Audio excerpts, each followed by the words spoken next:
Hello everyone, welcome to gossips with Ratna channel. ఈరోజు మీ ముందుకు నేను ఒక మంచి ఫిలిం రివ్యూతో అయితే వచ్చేసాను. అది మనందరికీ తెలుసు, పాన్ ఇండియా మూవీ సాలార్. ఇందులో మనకి ప్రత్యేకంగా Prabhas and Malayalam super star Prithviraj Sukumaran నటించారు. అండ్ శృతి హాసన్ కూడా ఉంది హీరోయిన్ కింద. సో ఈ ముగ్గురు మెయిన్ క్యారెక్టర్స్తో ఈ మూవీ అయితే సాలార్ అనేది రిలీజ్ అయ్యింది.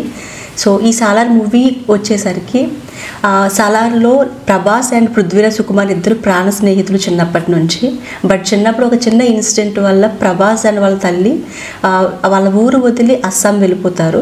సో అప్పటి నుంచి వాళ్ళిద్దరు ఫ్రెండ్స్ మధ్య గ్యాప్ అనేది వస్తుంది. అండ్ తల్లికి ఇచ్చిన మాట వల్ల ప్రభాస్ తన కత్తి పట్టుకోనని అండ్ కోపం తెచ్చుకోనని చెప్పి తల్లికి మాట అనేది ఇస్తాడు. సో దానివల్ల ప్రభాస్ అండ్ తల్లి అస్సాంలోనే ఏదో పని చేసుకుంటూ ఉంటారు. కట్ చేస్తే శృతి హాసన్ మనకి విదేశాల నుంచి కలకత్తా వస్తుంది. సో శృతి హాసన్కి ప్రమాదం ఉంది అని తన తండ్రి ఫోన్ చేసి ఒక సహాయకుడి ద్వారా ప్రభాస్ తల్లి వద్దకు చేరుస్తాడు.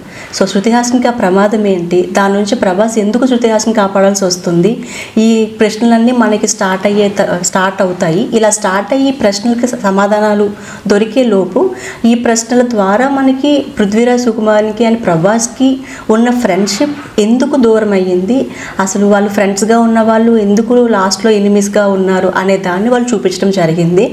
యాక్చువల్గా ఈ స్టోరీ మొత్తం మనకి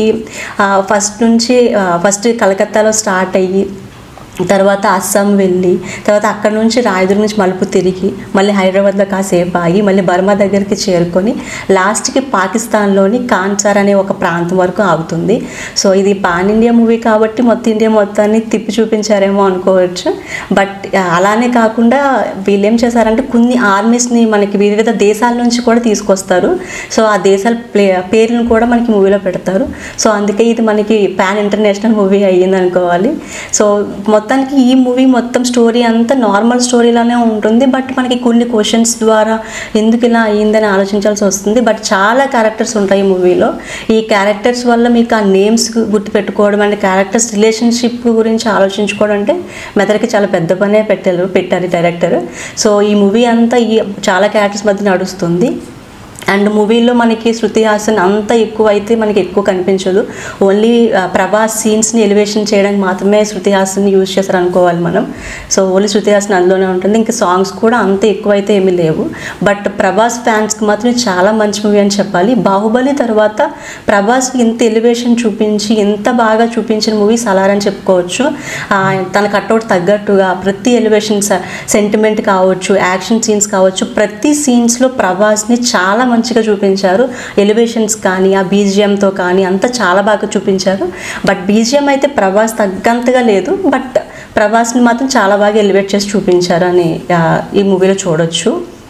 అండ్ ఈ మూవీ అయితే మాత్రం చాలా బాగుంది. వెళ్ళి మీ ఫ్రెండ్స్తో మంచిగా ఈ మూవీ అయితే యాక్షన్ మూవీ కాబట్టి యాక్షన్ నచ్చే వాళ్ళు వెళ్ళి మూవీ చూసి ఎంజాయ్ చేయొచ్చు. Thanks for watching this video and please do subscribe my channel. Thank you.